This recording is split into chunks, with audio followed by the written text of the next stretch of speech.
사도행전 4장 12절에 있는 말씀입니다. 우리 한 절인데요. 다 함께 교독하도록 하겠습니다. 다른 이로서는 구원을 받을 수 없나니 저나 사람 중에 구원을 받을 만한 다른 이름을 우리에게 주신 일이 없습니다 하였더라. 아멘. 아멘. 오늘 말씀의 주제는요, 타문화 이해와 도전이라고 하는 말씀의 제목입니다. 여러분들이 문화라고 하는 말은 많이 들어보셨죠? 이런 문화라고 하는 말은 어떤 사회 구성원들이 공유하는 생활 방식이나 또한 가치관, 그리고 또 행동 양식, 예술, 그런 종교, 언어 등 그런 물질적이든 아니면 비물질적이든 그런 것들을 다 통틀어서 일컬을 때 쓰이는 말이 문화라고 하는 말입니다. 쉽게 말하면 한 사회의 독특한 특징을 이루는 그 모든 것을 말할 때 문화다라고 이야기를 하죠. 한국의 문화 중에 우리가 기억나야 만한 것들이 있다면 무엇이 있을까요? 우리가 한국에 많은 사람들이 방문을 하죠. 그럼에도 불구하고 우리 한국 사람들이다라고 한다면 무엇이 독특한 문화일까요? 예전에는 하얀 3대 옷을 입고 그리고 위에는 갓을 쓰고 그리고 신기하게도 남자들은 상투를 틀고 그리고 여자들은 작은 아이들은 댕기머리를 하고 또 결혼한 사람들은 그 긴 머리에 비녀를 꽂아서 쪽을 지는 그런 일들을 했죠. 근데 그런 모습들이 서양에 있는 사람들이 한국에 와서 볼 때 그 모습들은 아주 독특하다라고 하는 거죠. 그러면서도 이 나라 사람들은 먹는 음식들도 다양했는데 그 중에서도 김치라고 하는 것을 만들어서 먹었어요. 근데 외국 사람들이 그 김치를 한번 먹어보니까 맵고 씹다고 또 그런 맛을 느끼는 거죠. 근데 이런 것들이 서양 사람들이 가지고 있지 아니한 그런 것들이에요. 그렇다고 해서 그런 것을 만들 수 있는 그런 재료들이 없다라고 하는 뜻은 아니에요. 재료는 다 있지만 그렇게 만들어서 먹지 않았는데 한국 사람들은 그렇게 만들어서 먹는다는 거죠. 그런 것들을 다 보면 다 그런 것들이 문화에 속한다라고 하는 겁니다. 그런 것들이 한국 문화인 거죠. 그래서 우리 가운데 타 문화를 경험하게 될 때 그런 이해들 그리고 그들 가운데 어떤 도전을 우리가 해야 하는가라고 하는 질문을 할 수 있습니다. 타 문화를 좀 이해를 할 때 우리는 어떻게 타 문화들을 이해를 좀 할까요? 우리가 외국에 나가서 본 것들이 있죠.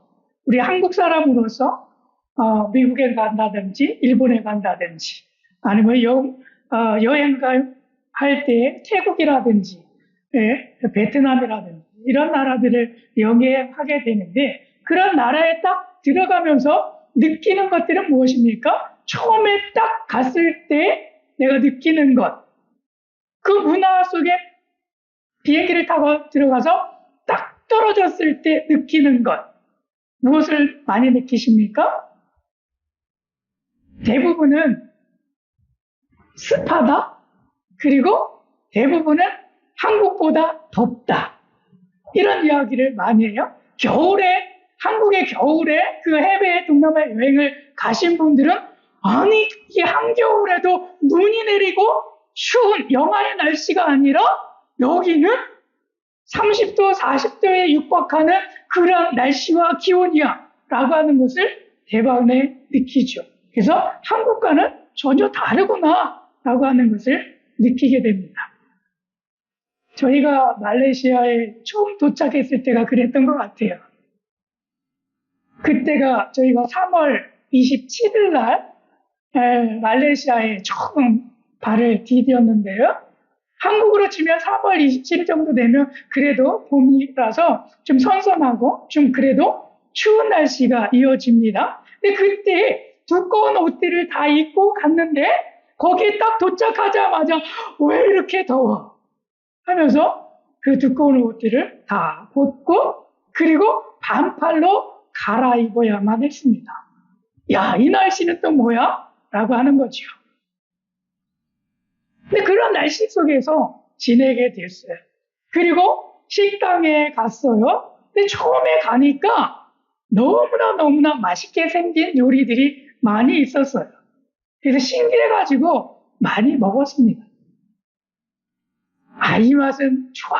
아, 이것은 먹을만하네? 그러면서, 아, 다음번에 또 와서 먹을 때 이 메뉴 또 시켜야지. 그리고 그것을 학습을 해요. 그리고 또 먹었을 때 시켰는데, 아, 이 맛은 또 뭐야? 이 맛은 우리 맛이 아니네? 근데 특별하게 이상한 맛이 여기 막 섞여 있네? 그 맛이 무엇이었는지 처음에는 몰랐어요. 그런데 나중에 알고 보니까 그 맛이 고수였어요. 볶음밥을 했는데 볶음밥 안에도 고수를 넣더라고요. 그리고 볶아서 주는 거예요. 그 맛과 향이 독특하잖아요. 지금은 너무나 잘 먹어요. 그래 처음에 그것을 먹을 때는 너무나 곤욕스러운 그런 맛이었습니다. 그런 문화들을 처음에 경험을 하게 됐어요.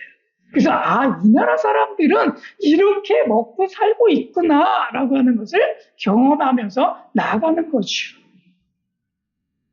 네, 한국 사람들은 이런 밥들을 잘 먹지를 않아요. 근데 그 나라 가니까요, 볶은 요리들이 너무 많은 거 있죠. 볶음 요리가 너무 많아요. 밥도 거의 다 볶아가지고 나와요. 그래서 그 나라 말로는 나시고랭이라고 이야기하는데 볶음밥이에요. 네? 그러니까 전부 다 기름에 이렇게 볶아갖고 나오는데 너무나 날씨가 더우니까 그냥 놔두면 금방 식어요.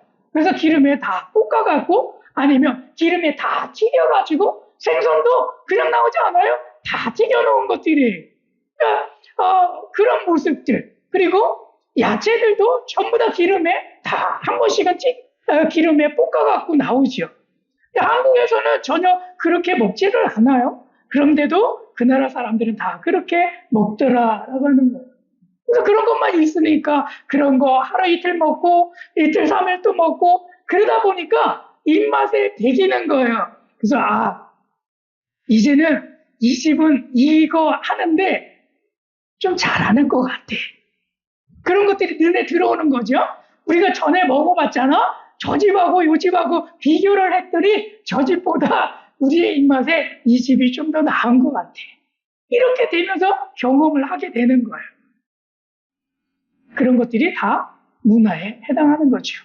선교사들이 처음 갔을 때 그런 경험들을 하게 됩니다. 그러면서 우리가 그 나라를 조금씩 알아가죠. 그리고 종교적인 것도 이제 많이 알아가게 됩니다. 그 종교적인 건 무엇을 알아갔느냐 하면 아니 저희들이 첫날 잠을 자는데요. 저녁 때쯤에 됐어요.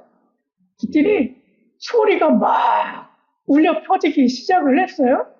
그래서 막 막 이러면서 막 떠드는 소리들이 막 들려와요. 아, 저 소리 또 뭐야? 되게 시끄럽네.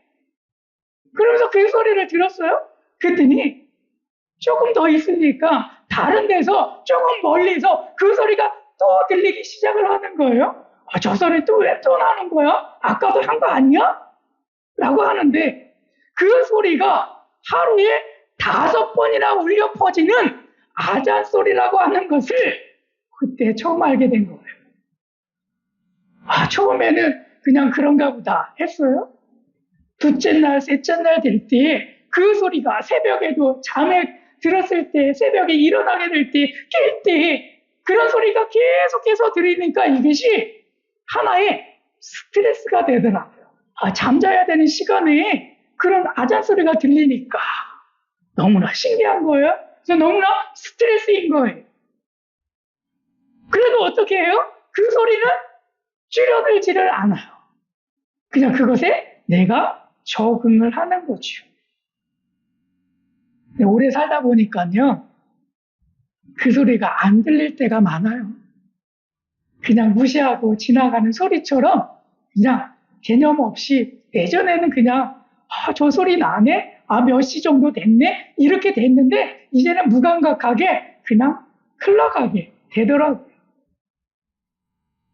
그런 세월들을 지내왔습니다. 그것들이 그들의 문화이죠. 근데 그런 문화를 적응하면서 선교사로 나아갔을 때 그들의 문화 속에서 그들에게 먹고 살고 그들의 종교가 있는 그들 생활 속에서 우리가 복음을 전해야 되죠. 그 복음에 전하는 메시지가 무엇이냐면 오늘 4장 12절에 있는 말씀의 메시지입니다. 누구를 전해야 합니까? 우리는 예수 그리스도를 증거해야만 합니다. 왜냐하면 다른 이로서는 구원을 받을 수 없나니 천하 사람 중에 구원을 받을 만한 다른 이름을 우리에게 주신 일이 없습니다 하였더라. 그렇기 때문에 구원을 받을 수 있도록 예수 그리스도를 알려야 하는 거죠. 어디에서요? 다른 문화에서. 그리고 저렇게 먹고 살고 있는 사람들 속에서. 그리고 저런 종교가 있는 사람들 생활 속에서.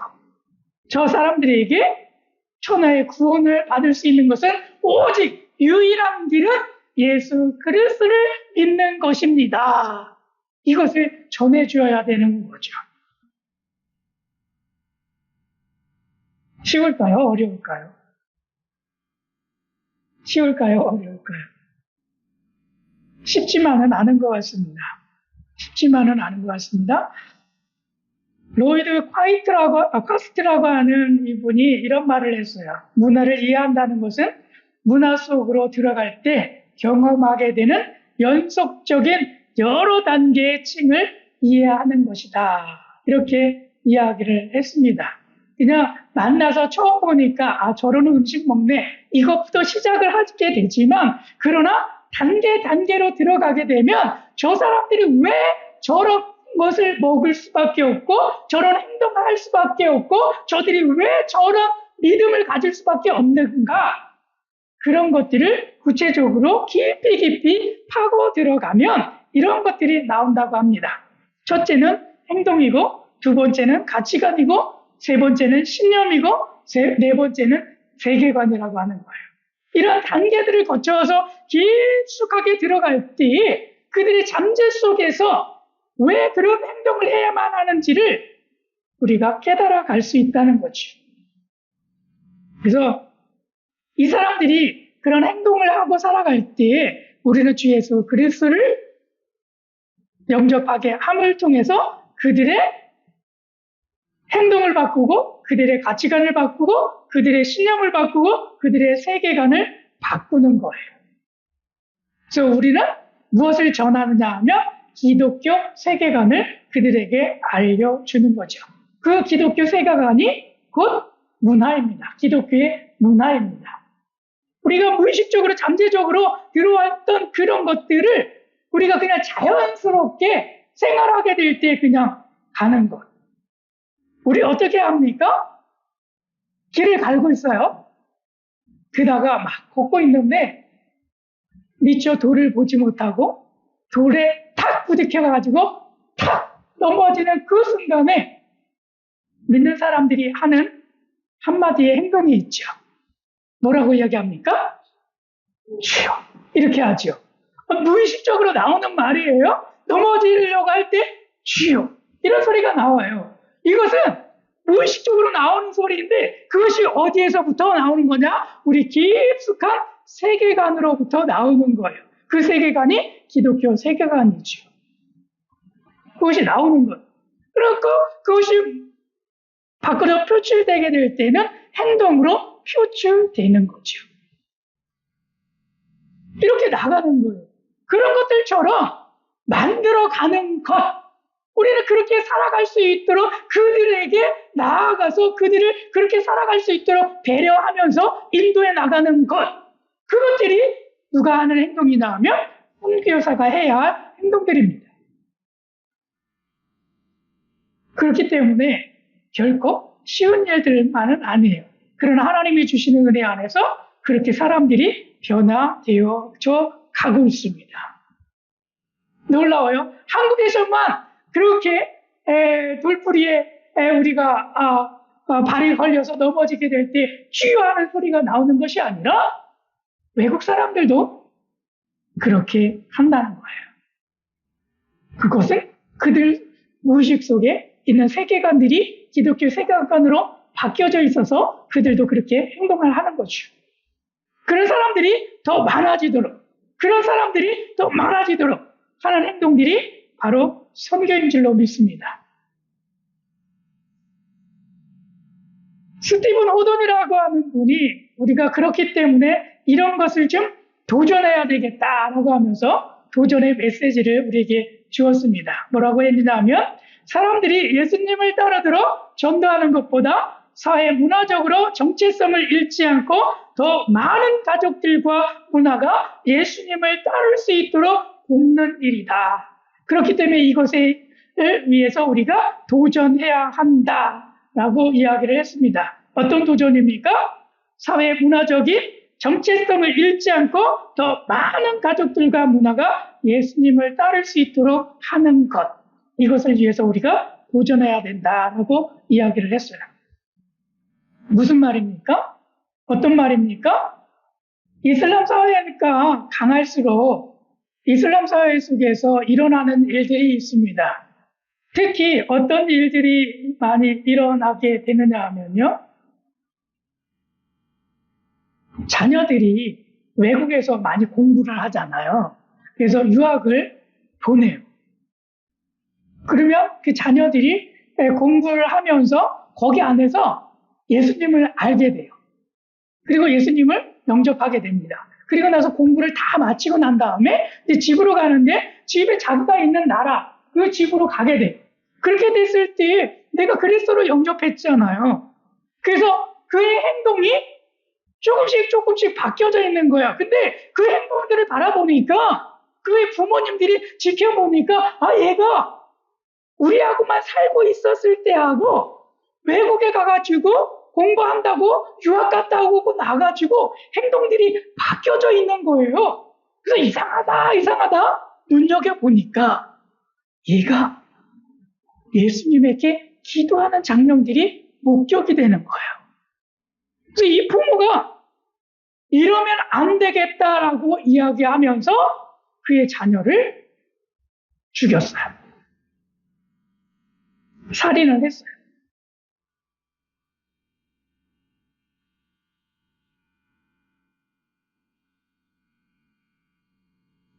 그러면서 이런 행동을 가리켜서 뭐라고 이야기하냐면 명예살인 이렇게 이야기를 합니다.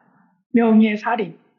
그 부모가 그렇게 자녀를 그렇게 죽였음에도 불구하고 명예살인. 그래서 그 사람이 그 사회 속에서는요 법적인 처벌을 받지 않아요. 왜? 종교법이 더 우선이기 때문에. 저 아이가 저 종교를 가지고 살아가야 되는데 이 종교를 버리고 예수 그리스도를 믿는 다른 종교를 섬기고 있기 때문에 내가 아버지로서 나의 명예를 지키고자 내 자녀를 죽였어요. 그래도 법적인 처벌을 받지 않습니다. 굉장히 많이 일어나는 일 중에 하나입니다. 그런 것처럼 사회 문화적인 정체성을 잃지 아니하고 더 많은 가족들과 문화가 예수님을 따를 수 있도록 돕는 것. 그것이 우리의 도전 과제라고 하는 거죠. 왜요? 예수 그리스도를 믿었으니까. 그들이 다시 그들의 나라로 들어갔을 때, 그들의 종교 안으로 들어갔을 때 그들에게 죽임을 당하는 것이 아니라 더욱더 어울러지면서 살아갈 수 있도록, 그리고 그의 영향력으로 살아갈 수 있도록, 예수 그리스도를 믿는 그 정체성 안에서 살아갈 수 있도록 배려하는 것. 그런 일들이 일어날 수 있도록 만드는 것. 그것이 우리의 도전과제라고 하는 거죠. 그렇지 않냐하면 그 사회로 계속 들어갈 때마다 모든 자녀들이 다 죽임을 맞이하게 될 겁니다. 그래서 우리의 도전과제라는 거예요. 문화 충격의 4단계가 있는데요. 1단계는 낭만의 단계가 있습니다. 그리고 두 번째는 반응의 단계가 있고, 세 번째 단계는 인식의 단계가 있고요. 네 번째 단계는 적응의 단계가 있습니다. 근데 이 단계들을 보게 되면요. 처음에는 그냥 너무 쉬워 보이잖아요. 아, 뭐 저런 것도 좋으네? 라고 생각을 한다는 거예요. 제가 좀 전에 말씀드렸듯이. 그리고 또 두 번째 반응이 있어요.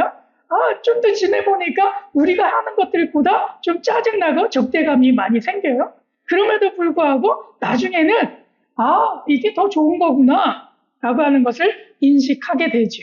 그리고 완전하게 적응해서 그것들을 살고 살아간다는 거예요. 한 예로 들자면 한국에서는요.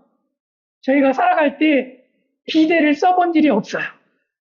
비데를 써본 일이 없어요. 근데 말레이시아 갔더니 호스에다 딱 연결해가지고 앞에 총처럼 되어 있는 게 있어요. 그래서 딱 누르면 앞에 물이 칙 나가게 이렇게 만들어면 비데를 써요.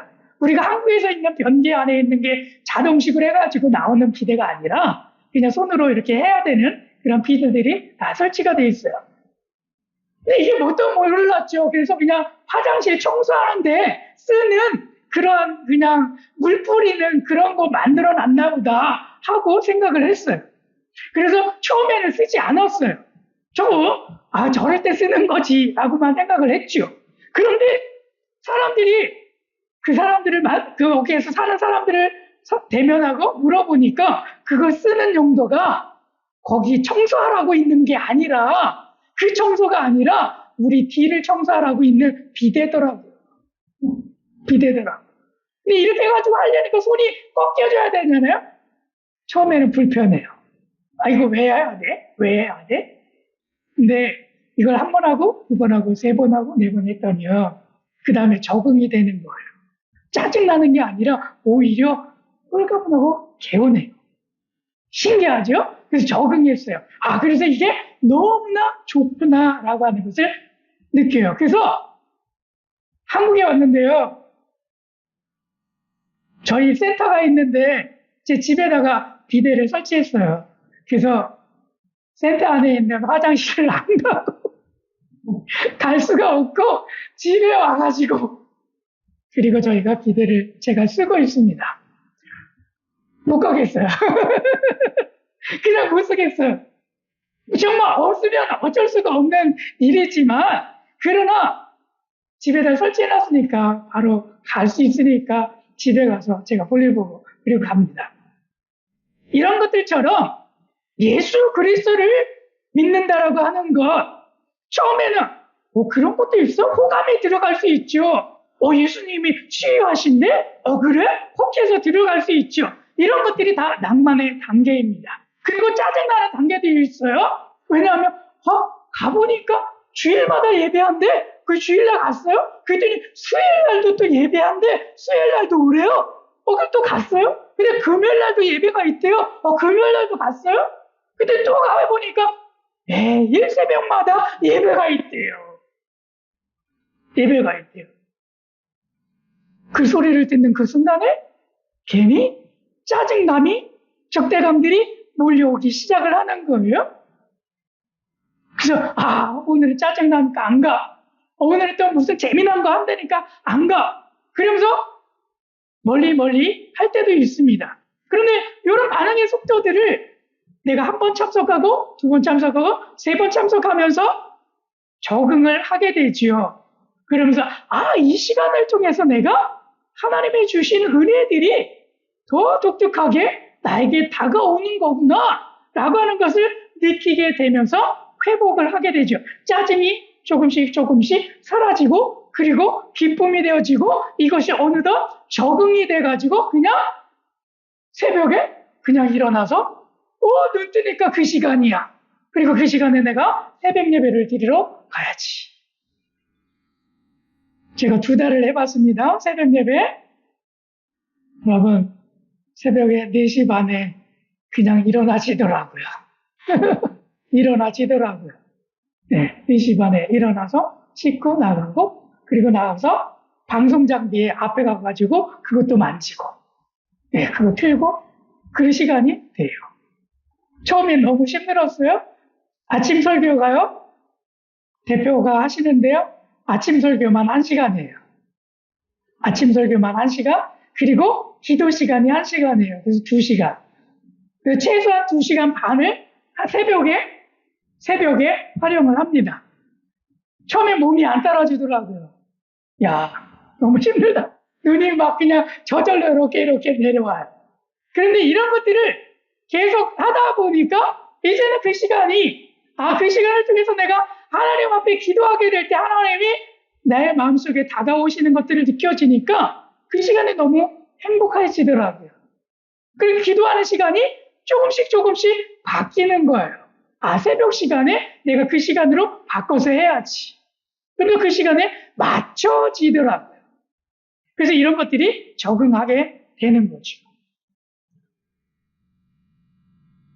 저는 오늘 룻을 통해 가지고 다문화에 대해서 좀 더 이해를 하려고 합니다. 루키에 보게 되면요, 엘리멜렉하고 나오미가 결혼을 했는데 2 아들을 낳았어요.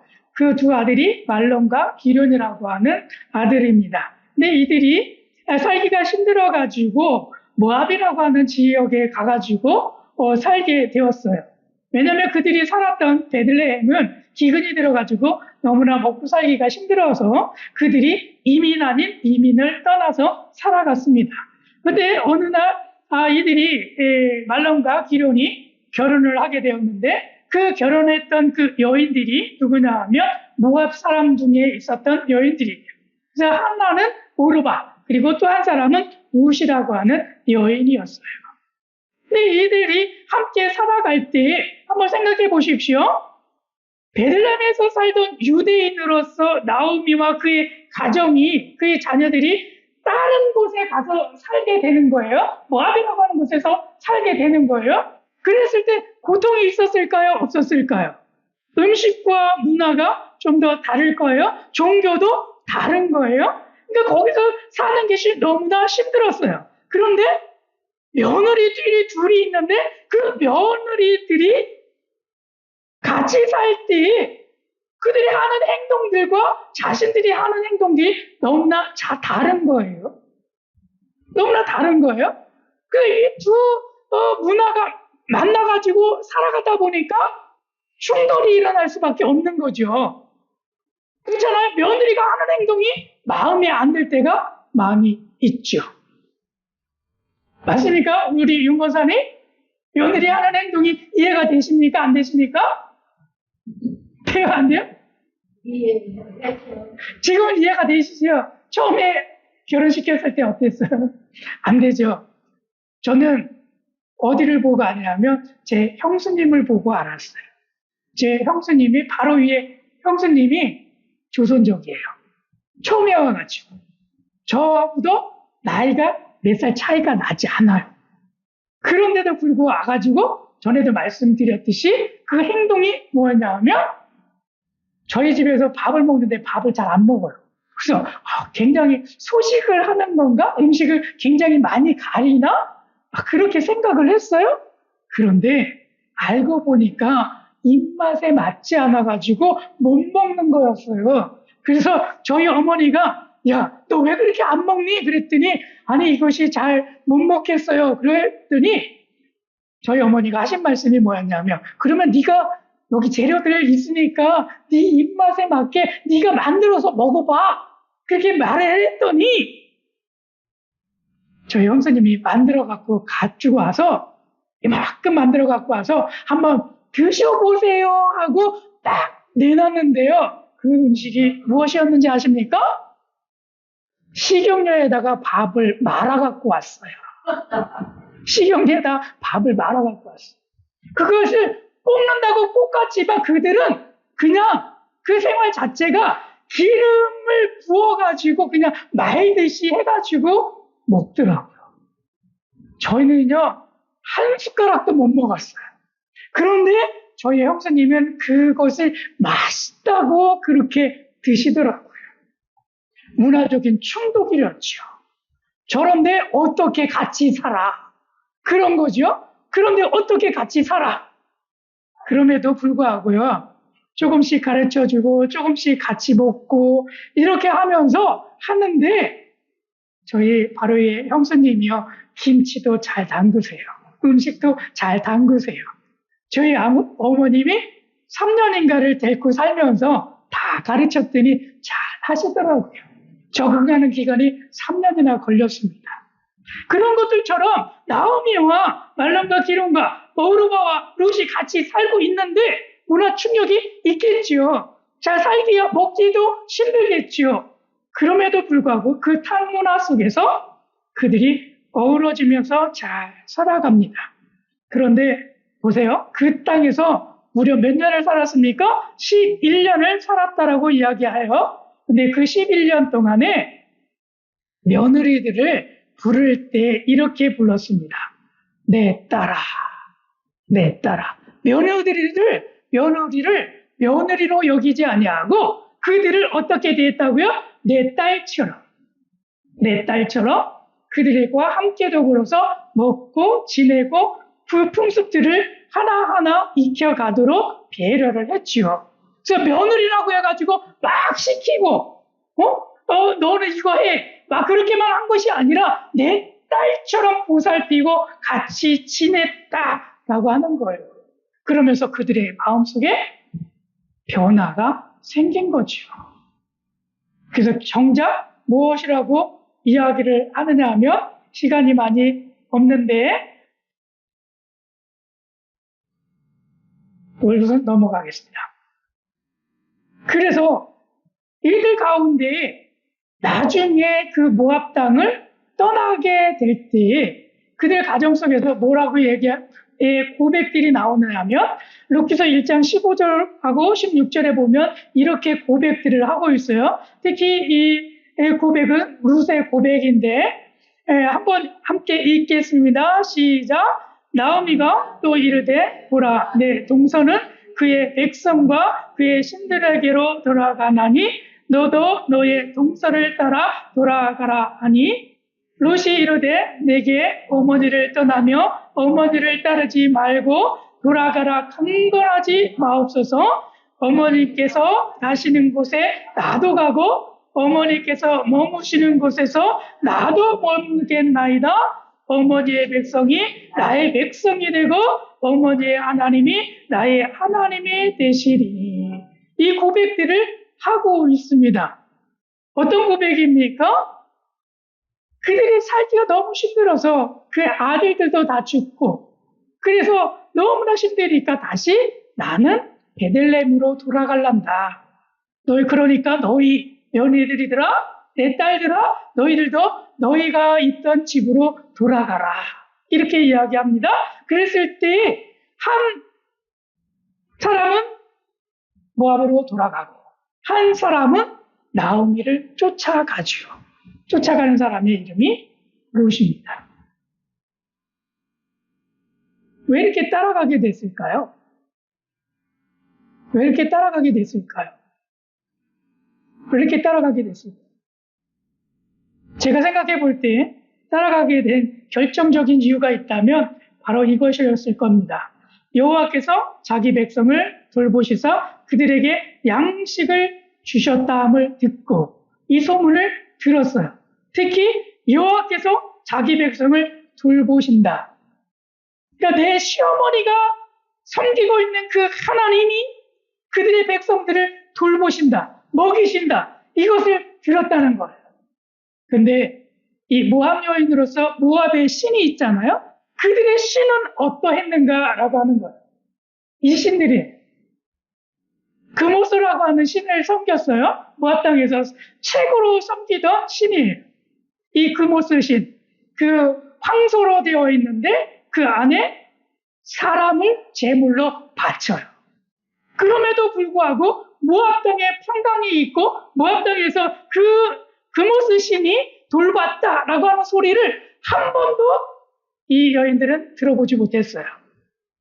그리고 몰레게라고 하는 신이 있는데 모압과 암몬 족속에 섬기는 그 신이에요. 그러니까 암몬이라고 할 때 롯 있죠.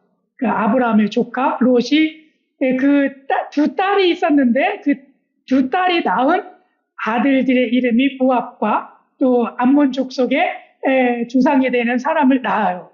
근데 그 자손들이 사는 땅이 모압과 암몬 땅인데 특히 모압 땅에서도 이 몰렉이라고 하는 그런 신을 섬기는데 이름만 다르지 그 형상과 그리고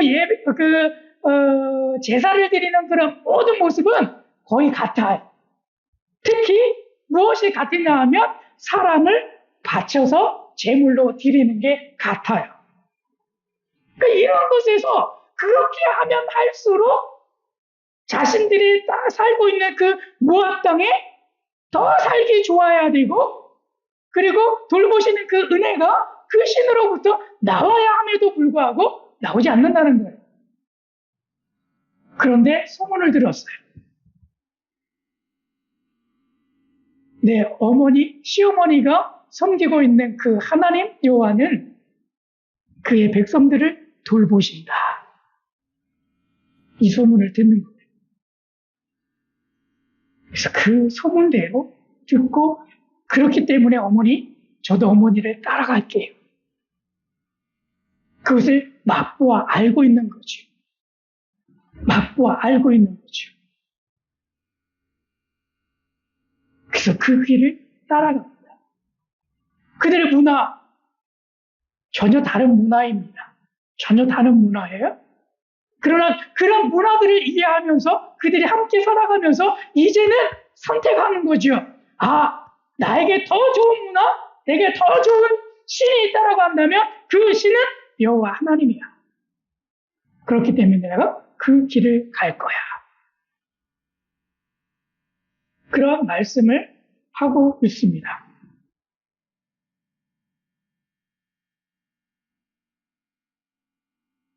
그런 문화적인